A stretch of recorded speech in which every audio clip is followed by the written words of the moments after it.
Hola, bienvenidos a un curso más de la serie de máquinas eléctricas. Hoy vamos a ver la máquina denominada máquina de corriente continua. Las máquinas de corriente continua fueron las primeras en usarse para producir energía eléctrica para distribución. El problema es que sus costes de fabricación son más altos que las máquinas de alterna y necesitan un mantenimiento debido a las escobillas. Por tanto, se han impuesto las máquinas de corriente alterna. Como motores sí que se usan mucho para tracción mecánica, por ejemplo en trenes, porque son un tipo de máquinas que poseen una gran precisión en el control del par y en el control de la velocidad. La máquina en sí tiene dos devanados, ambos alimentados con corriente continua. Uno es el inductor, que está en el estator y que crea un campo fijo, y el otro es el inducido, que está en el rotor y que también crea un campo fijo pero que gira con el propio rotor. En las máquinas más pequeñas el inductor, es decir, el estator, se puede sustituir por un imán permanente para crear ese campo fijo. Como cualquier otra máquina eléctrica rotativa, la máquina de corriente continua puede funcionar en modo motor o en modo generador. En el modo motor, la alimentación se realiza tanto por el estator como por el rotor, ambos en corriente continua. Se consigue de esta forma crear dos campos magnéticos, uno en el rotor y otro en el estator, que interaccionan entre sí para producir un par que hace rotar el rotor de la máquina. Para lograr esto se debe cumplir que ambos campos magnéticos sean perpendiculares entre sí en todo momento. Funcionando como generador, la máquina se alimenta por el estator con corriente continua y se obtiene del rotor una corriente continua inducida. Para obtener esta tensión continua en los bornes del rotor debe mantenerse una velocidad fija en el rotor, de forma que las bobinas, al moverse respecto al campo principal, proporcionen siempre una tensión fija que luego se rectificará en el exterior de la máquina. En esta transparencia podemos ver la sección de una máquina de corriente continua. Por un lado observamos el estator, sobre el que se sitúan los polos principales, polos que están formados por unas bobinas inductoras, en este caso tenemos 4, y también podemos ver el rotor. Sobre el rotor se sitúa el devanado de inducido y ese devanado finaliza en unas delgas que conectan con el exterior de la máquina a través de unas escobillas. Tal y como hemos visto antes, la máquina de corriente continua, tanto si funciona como motor como generador, se le aplica una corriente en el inductor, es decir, en el estator, para generar un campo magnético principal.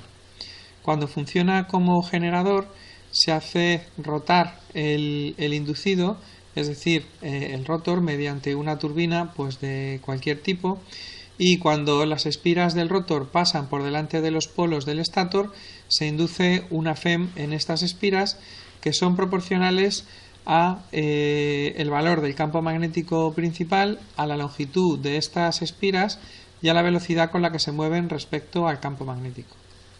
El valor de esta FEM inducida también dependerá de la cantidad de flujo magnético que atraviesa la espira. Cuanto más grande sea, mayor variación de flujo generaremos y por tanto mayor FEM. La FEM por tanto es variable y es función de la posición de la espira en el rotor ni de la intensidad del campo magnético. Es decir, la FEM variará con el tiempo si el rotor gira con el tiempo.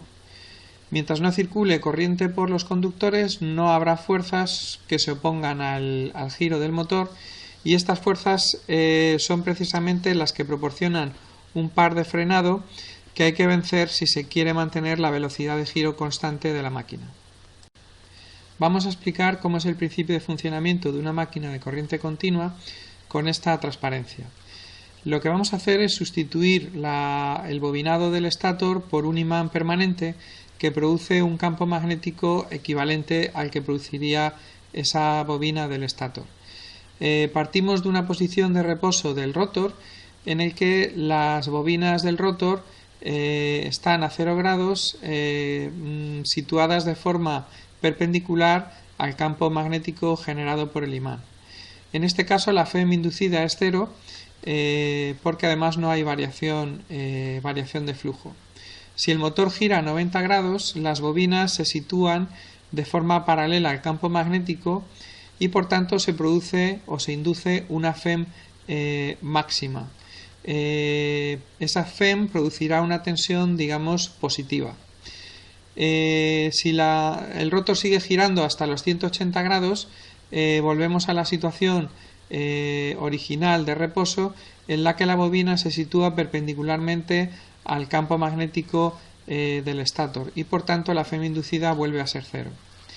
Cuando el giro se produce a 270 grados, la bobina vuelve a situarse de forma paralela al campo magnético y se vuelve a inducir una FEM.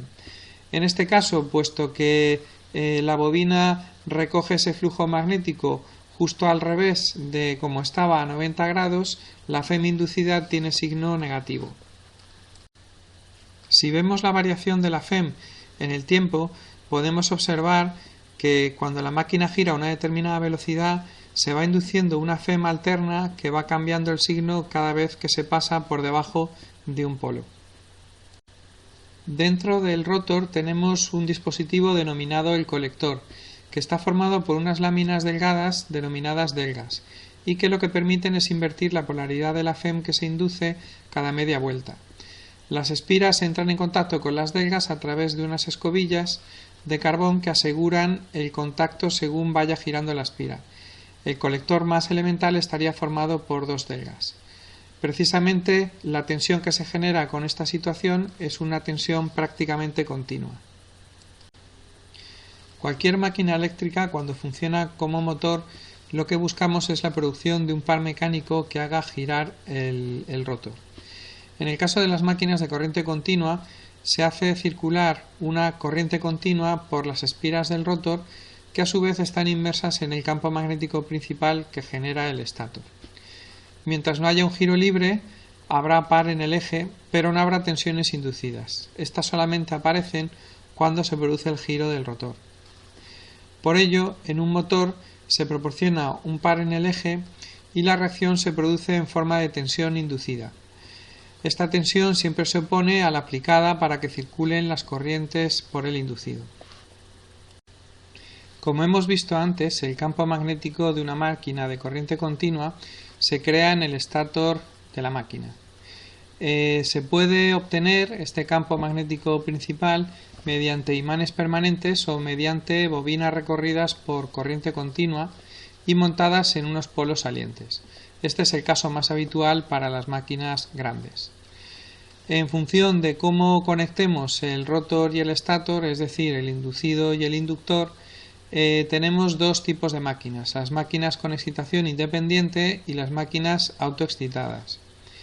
En el caso de excitación independiente, la corriente que alimenta el devanado inductor es ajena a la propia máquina y procede de una fuente de alimentación independiente y externa. En el caso de la autoexcitación, la corriente de excitación procede del interior de la propia máquina.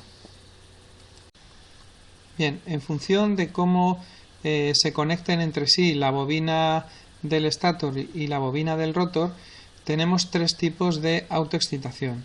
Por un lado tenemos la excitación serie, donde el devanado del inductor está en serie con el del inducido, es decir, rotor con estator.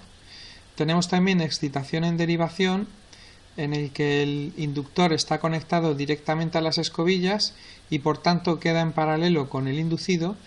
Y por último tenemos la excitación compuesta o excitación mixta, en la que una bobina está en serie y la otra está en paralelo. En los tres casos podemos ver cuál es el resultado del circuito equivalente.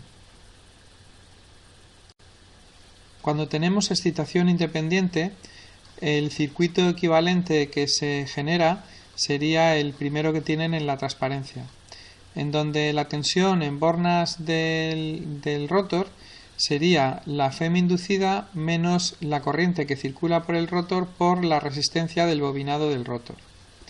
Cuando tenemos excitación serie, los dos circuitos, el del rotor y el del estator, están en serie y por tanto la tensión producida será la FEM menos la corriente que circula en este caso por ambas resistencias, por la resistencia del rotor y por la resistencia del estator. Existen circuitos también muy sencillos para la excitación paralelo y para la excitación mixta que no vamos a ver ahora mismo. En esta transparencia podemos ver la curva típica de par velocidad de una máquina de corriente continua cuando funciona como motor. Con el motor conectado con excitación serie no podemos trabajar con cargas bajas porque, como podemos ver, para los valores de par bajo el motor tiende a embalarse. Sin embargo, esto también es una cosa buena porque tenemos un gran par de arranque. Precisamente como tienen gran par de arranque, se suelen utilizar mucho en aplicaciones de tracción eléctrica como en ferrocarriles, trenes, etc. Pero son muy peligrosos en aquellos trabajos en los que el motor se puede quedar sin carga, ya que corremos el grave peligro de embalarnos, como por ejemplo ocurre con el caso de una grúa. Es decir, el problema que tienen este tipo de excitación es que la velocidad no se mantiene constante, sino que varía mucho con la carga. En el caso de un motor con alimentación mediante excitación en paralelo o excitación en derivación, vemos que la curva par velocidad presenta una característica más o menos constante, lo cual quiere decir que la velocidad apenas disminuye al aumentar la carga y se mantiene prácticamente constante incluso aunque trabajemos en vacío. Por tanto, se trata de motores muy estables y de gran precisión, por lo que se utiliza mucho, por ejemplo, en máquinas herramientas como taladros, fresadoras, tornos, etc. Como inconveniente, tienen que el par de arranque es más pobre que en el caso de los motores en serie. Por último, el motor con excitación compuesta presentaría una característica intermedia entre el motor serie y el motor en derivación, mejorando por tanto la precisión y estabilidad de marcha que tiene el motor en serie y el par de arranque que tiene el de derivación. Y de esta forma pues no correríamos el peligro que corremos en el serie de embalarse la máquina al perder la carga. Una de las operaciones que se requieren con motores de corriente continua es la inversión del sentido de giro. Esto puede conseguirse invirtiendo la polaridad de la corriente de uno de los dos devanados. Por un lado podemos mantener fija la polaridad del devanado de excitación y cambiar la polaridad del inducido, es decir, del rotor, o también podemos mantener fija la polaridad del rotor y cambiar la polaridad del devanado de excitación, es decir, del estator. Siempre es preferible hacer la primera.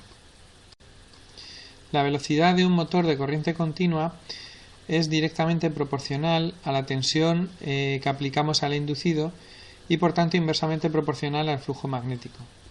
Esto nos permite deducir que la variación de velocidad se puede conseguir de cualquiera de estas tres maneras. Primero, cambiando la resistencia del devanado de campo. Segundo, cambiando la tensión de inducido y tercero, cambiando la resistencia del inducido. De todos estos métodos, el más utilizado es el del control de tensión en el inducido, bien mediante un potenciómetro o reostato o bien mediante técnicas de control de ancho de pulso.